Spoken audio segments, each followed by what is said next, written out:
ఆంధ్రప్రదేశ్లో ప్రాంతీయ పార్టీగా కేంద్ర ఎన్నికల సంఘం గుర్తించిన జనసేనకు ఇప్పుడు ఇదికో శుభవార్తనే చెప్పాలి. తాజాగా తెలంగాణలోనూ జనసేనను ప్రాంతీయ పార్టీగా గుర్తిస్తూ ఎన్నికల సంఘం ఉత్తర్వులు జారీ చేసింది.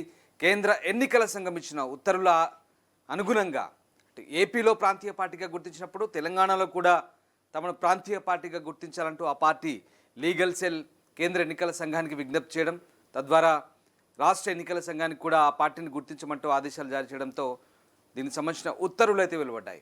అయితే ఒక ప్రాంతీయ పార్టీగా అటు ఏపీలోను ఇటు తెలంగాణలోను ఇప్పుడు జనసేన రిజిస్టర్ అయింది. పూర్తిగా కేంద్ర ఎన్నికల సంఘం గుర్తింపు పొందింది. ఈ నేపథ్యంలో ఇక్కడ ఒక అంశం ఏంటంటే జనసేన పార్టీ ఇప్పుడు ఏపీలో ఏ రకంగానైతే పాగా వేసిందో ఇప్పుడు తెలంగాణలోనూ పాగా వేయాలని ప్లాన్ చేస్తుంది. ముఖ్యంగా స్థానిక సంస్థల ఎన్నికలు సమీపిస్తున్న వేళ ప్రస్తుతం జనసేన పార్టీకి గాజు గ్లాసు గుర్తు కేటాయించడం, ఈ తెలంగాణలో కూడా ప్రాంతీయ పార్టీగా అవతరించింది. ఎన్నికల సంఘం గుర్తించిన నేపథ్యంలో ప్రస్తుతం ఈ స్థానిక సంస్థల ఎన్నికలే టార్గెట్గా జనసేన స్కెచ్ వేస్తుందా అంటే అవునని అనిపిస్తుంది. మరీ ముఖ్యంగా కూటమిగా బరిలోకి దిగే అవకాశాలే కనిపిస్తున్నాయి. ఎందుకంటే ఏపీలో అటు బీజేపీ, టీడీపీ, జనసేన కూటమిగా ఏర్పడ్డాయి. గత ఎన్నికల్లో భారీ విజయాన్ని నమోదు చేసుకున్నాయి. చరిత్రలో కనివిని ఎరగని విజయాన్ని నమోదు చేసిన పరిస్థితి. ఆ కూటమి విజయానికి జనసేన ఒక పెద్ద కారణంగా చెప్పవచ్చు. జనసేన 100% స్ట్రైక్ రేట్తో దాదాపు 21 అసెంబ్లీ స్థానాల్లో పోటీ చేసింది. అలాగే 2 ఎంపీ స్థానాల్లో పోటీ చేసి కంప్లీట్గా పోటీ చేసిన అన్ని స్థానాల్లోనూ క్లీన్ స్వీప్ చేసింది. 100% స్ట్రైక్ రేట్తో జనసేన అక్కడ విజయదుందు విమోగించింది. ఇప్పుడు అదే స్ట్రాటజీతో తెలంగాణలో కూడా అడుగుపెట్టబోతున్నారు కూటమిగా ఏర్పడి అంటే అవుననే వార్తలే వినిపిస్తున్నాయి. ముఖ్యంగా మీకు విషయం చెప్పదలుచుకున్న ఇక్కడ గ్రేటర్ హైదరాబాద్ పరిధిలో భారీగా సెటిలర్స్ ఉంటారు. సెటిలర్ ఓట్స్ భారీగా ఉన్నాయి. గ్రేటర్ హైదరాబాద్ పరిధిలో ఉన్నటువంటి మొత్తం నియోజకవర్గాల్లో సింహభాగం సెటిలర్ ఓట్సే ఉంటాయి. ఇక్కడ గత జిహెచ్ఎంసీ ఎన్నికల్లో ఆ ఓట్లను బీజేపీ చీల్చగలిగింది, బీజేపీ రాబట్టుకోగలిగింది. ఈసారి అలాగే గత అసెంబ్లీ ఎన్నికల్లో బీఆర్ఎస్ పార్టీ సెటిలర్ల ఓట్స్తో గ్రేటర్ హైదరాబాద్లో గణనీయంగా ఎమ్మెల్యే స్థానాలు సాధించిన పరిస్థితి. ఇక్కడ కాంగ్రెస్కు తర్వాత కంటోన్మెంట్ బై ఎలక్షన్ మినహాయిస్తే కాంగ్రెస్కి అసలు ఒక్క సీటు కూడా రాని పరిస్థితి. కానీ కాంగ్రెస్ అధికారంలోకి వచ్చింది తెలంగాణలో. బట్ అది వేరే పరిణామం. జిహెచ్ఎంసీ పరిధిలో మాత్రం ఉమ్మడి హైదరాబాద్ రంగారెడ్డి జిల్లాల పరిధిలో మాత్రం ఒక్క ఎమ్మెల్యే సీటు కూడా బీఆర్ఎస్ గెలవని పరిస్థితి. కానీ మేయర్ పీఠంలో ప్రస్తుతం బీఆర్ఎస్ ఉంది కాబట్టి అంటే టెక్నికల్గా ఇప్పుడు మేయర్, డిప్యూటీ మేయర్ కాంగ్రెస్లో చేరినప్పటికీ బీఆర్ఎస్కు అధిక స్థానాలు జిహెచ్ఎంసీ పరిధిలో కార్పొరేటర్లు గెలిచారు కాబట్టి బీఆర్ఎస్ అనే ఒప్పుకోవాలి. సో ఇక్కడ జిహెచ్ఎంసీకి వస్తే మాత్రం టార్గెట్ బీఆర్ఎస్ అని చెప్పాలి.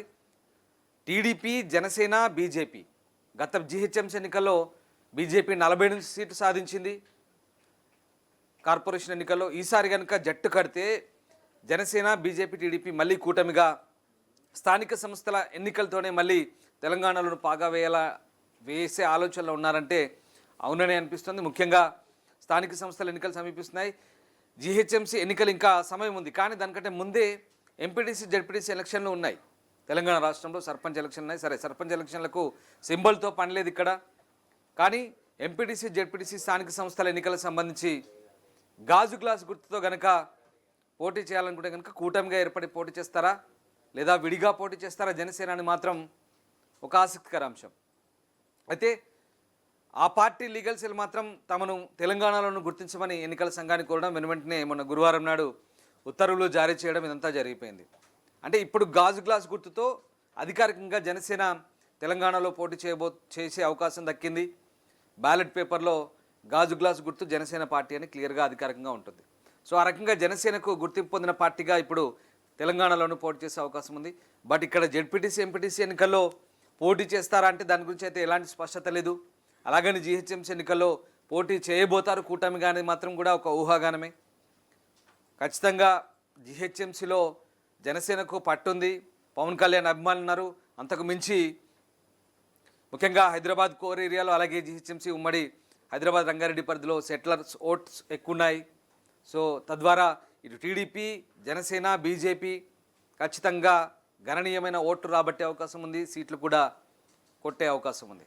సో ఆ రకంగా ఓటింగ్ షేరు అలాగే సీట్లు దక్కించుకొని జిహెచ్ఎంసీలో పాగా వేయబోతుందా అంటే ఆ పరిణామాలు అంటే భవిష్యత్తులో ఏం జరగబోతుందని ఊహించుకుంటే మాత్రం ఖచ్చితంగా వారికి అనుకూలంగా ఉండే ఛాన్స్ ఉంది.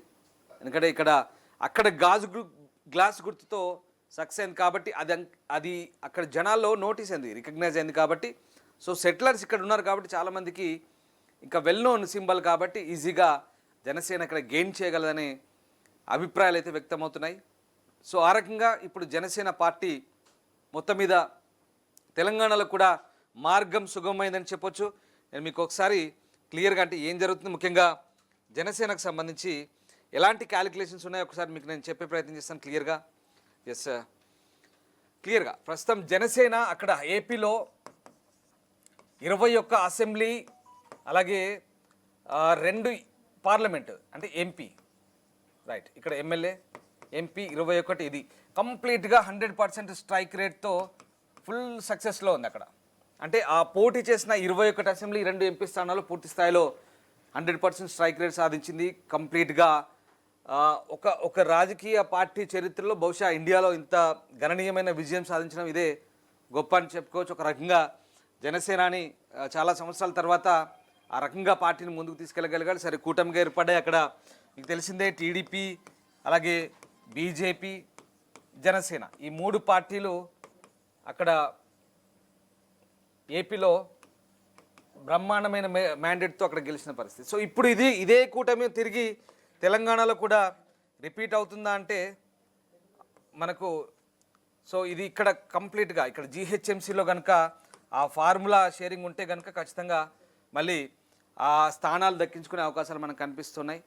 సో మరీ ముఖ్యంగా జీహెచ్ఎంసీ ఎన్నికలే టార్గెట్గా వెళ్తుందా, ఇక్కడ మనకు చాలా క్లియర్ గాజు గ్లాసు గుర్తుతో ఇక్కడ మనకు రైట్ వెరీ క్లియర్.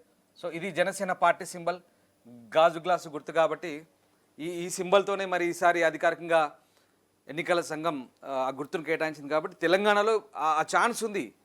కాబట్టి ఎందుకంటే ముఖ్యంగా హైదరాబాద్ వచ్చేసి జీహెచ్ఎంసీ వచ్చేసి ముఖ్యంగా సెటిలర్స్ ఎక్కువగా ఉంటారు. మీకు తెలిసిందే సెటిలర్స్ ఓట్లను జీహెచ్ఎంసీలో సెటిలర్స్ ఎక్కువగా ఉంటారు కాబట్టి ఆ ఓట్లను చీల్చడం ద్వారా ఖచ్చితంగా జీహెచ్ఎంసీ ఇక్కడ ఎన్నికల్లో బాగా వేయాలని చూస్తుంది.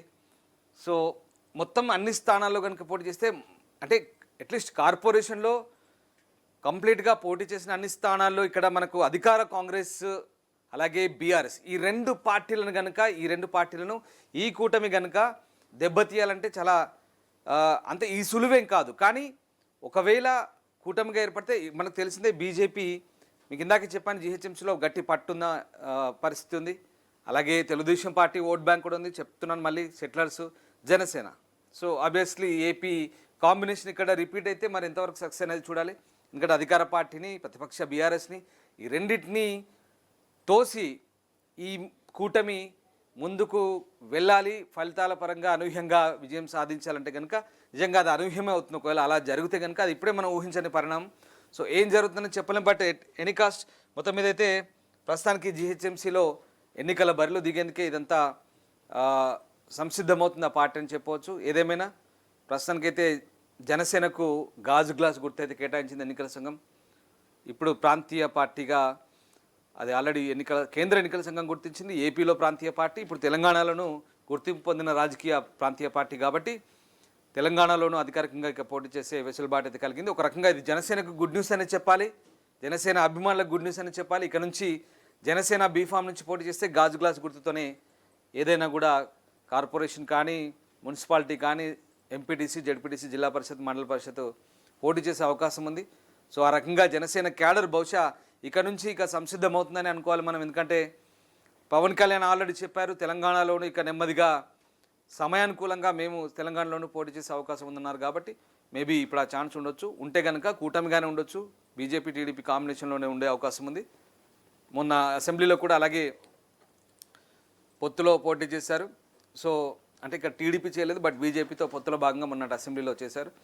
బహుశా రేపు రాబోయే స్థానిక సంస్థల ఎన్నికల టార్గెట్గానే ప్రస్తుతం జనసేన పావులు కదుపుతుందంటే మనకు అవునని అనిపిస్తుంది ఈ పరిణామాలు బట్టి. అండ్ అంతకు మించి కేంద్ర ఎన్నికల సంఘం యాజ్ యూజువల్గా వాళ్ళ అభ్యర్థన మేరకు గుర్తింపు అయితే ఇచ్చింది. ఒకవేళ రేపు ఎన్నికల్లో పోటీ చేసినా చేయకపోయినా స్థానిక సంస్థల టార్గెట్ కాకపోయినా సపోజ్ భవిష్యత్తులో ప్రాంతీయ పార్టీగా ఇక్కడ గుర్తింపు పొందిన రాజకీయ పార్టీగా తెలంగాణలోనూ రికగ్నేషన్ వచ్చింది కాబట్టి భవిష్యత్తులో అయితే ఖచ్చితంగా జనసేన ఇక బరిలో దిగేందుకు సిద్ధమవుతుందంటే అవునని అనిపిస్తున్నాయి ప్రస్తుత పరిణామాలు. సో మొత్తానికైతే ఎన్నికల సంఘం ఇచ్చిన గుర్తింపు ద్వారా ఇక్కడ గుర్తింపు పొందిన రాజకీయ ప్రాంతీయ పార్టీగా తెలంగాణలోని జనసేనకు ప్రస్తుతం స్థానం దక్కింది. ప్రపంచంలో ఏ మూల ఏ క్షణం ఏం జరుగుతుందో వేగంగా తెలుసుకోవడానికి తొలి వెలుగు వాట్సాప్ ఛానల్ని ఫాలో చేయండి.